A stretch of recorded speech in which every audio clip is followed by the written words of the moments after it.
Hello, I am doctor Divya Kumar और आज का टॉपिक है for discussion is like the postpartum period. Postpartum period और उसके केयर के बारे में।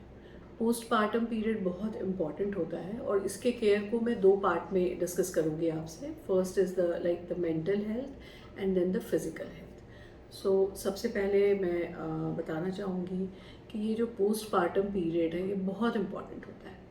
एक्चुअली क्या है कि एंटीनेटल पीरियड ड्यूरिंग डिलीवरी बहुत अटेंशन मिलता है एक प्रेग्नेंट वीमेन को, बट जैसे ही उसने बेबी डिलीवर किया तो the whole attention shifts to the baby.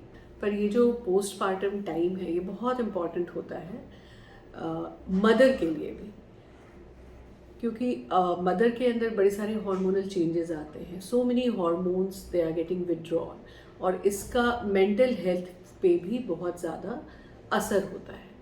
तो इस टाइम में ये जो पोस्टपार्टम पीरियड है जो on an average 4 to 6 weeks हम मानते हैं आफ्टर डिलीवरी के, इसमें मदर को भी बहुत ज़्यादा इमोशनल सपोर्ट की ज़रूरत होती है।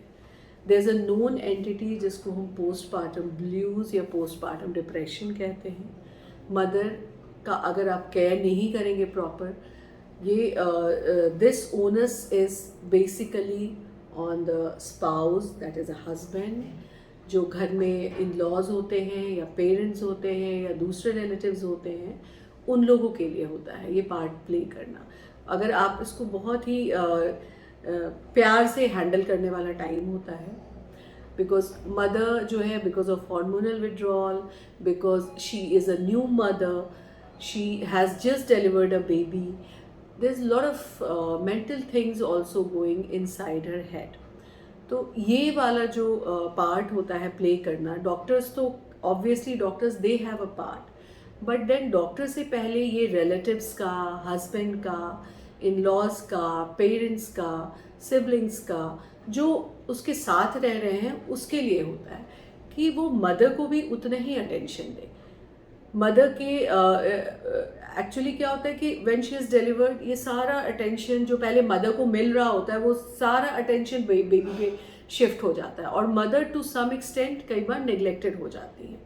तो इसमें छोटी छोटी चीज़ें होती है, जैसे उनके मूड स्विंग्स को होना, या suddenly they might have crying spells because of hormonal withdrawal. तो इन चीज़ों को उनको बहुत ही डेलिकेटली हैंडल करना, कभी भी ये देखना कि मदर ना अलोन हो, उसको भी हर चीज़ में शामिल करना, ये चीज़ें बड़ी इंपॉर्टेंट होती हैं। अदर देन जो आप फिज़िकली उसका ध्यान रख रहे हो, खाने का, पीने का और उसके मेडिसिन्स का। एंड इसमें कई बार ये जो पोस्टपार्टम ब्लूज़ हो जाता है वो इतना सिवियर होता है कई विमेन में कि वो बेबी के अगेंस्ट में हो जाती हैं, and they have such anxiety spells कि वो बेबी को बेबी के लिए हजार्डस हो जाती है। उस केसेस में हमें बेबी को मदर से अलग करना पड़ता है। तो इस स्थिति में हम ना आए, उसका एक ही तरीका होता है, you have to pay attention to the need of mother, both physical and emotional. Mother को अकेले ना छोड़ें, उनको हर चीज़ में आप इन्वॉल्व करें एंड उसका ध्यान रखें, उसके छोटी छोटी नीड्स का ध्यान रखें। तो I think with all these things बात इतनी नहीं बिगड़ती कि आपको साइकेट्रिस्ट की या काउंसलिंग सेशंस की या इवन एंटीसाइकोटिक मेडिसिन की भी ज़रूरत पड़ती है कई बार मदर को काम करने के लिए। तो ये एक ऑस्पेक्ट है जो आप मदर को अटेंशन देके, उसको थोड़े प्यार से डील करके, या जो कहते हैं you can give some extra dollop of love to mother and you can deal with at home. But इसके बाद भी अगर बात नहीं बन रही है तो definitely you should seek help of the doctor.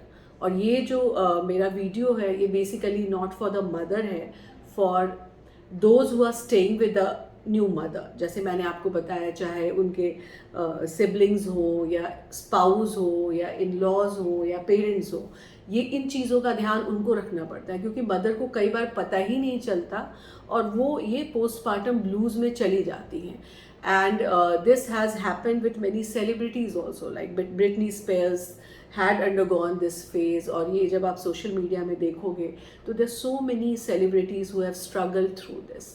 तो I really don't want you to struggle through this. आप पहले अपने जैसे मैंने आपको बताया एक्स्ट्रा लव केयर इनके साथ आप डील करो। अगर घर पे ये बात नहीं बन रही है तो don't hesitate in taking help of a gynaecologist first, who might help you diagnose the problem, the extent of the problem, and then she might refer her to a psychiatrist. तो इसके लिए हेजिटेंट नहीं होना, इसको कोई social taboo नहीं मानना, या ये नहीं मानना कि हाँ इसके तो मूड स्विंग्स होते ही रहते हैं। नहीं, ये जो पोस्टपार्टम मूड स्विंग्स होता है या पोस्टपार्टम ब्लूज होता है, इट इज़ क्योरेबल अगर हम सही समय पे उसको डायग्नोज कर दें और इंटरवीन करें। Thank you.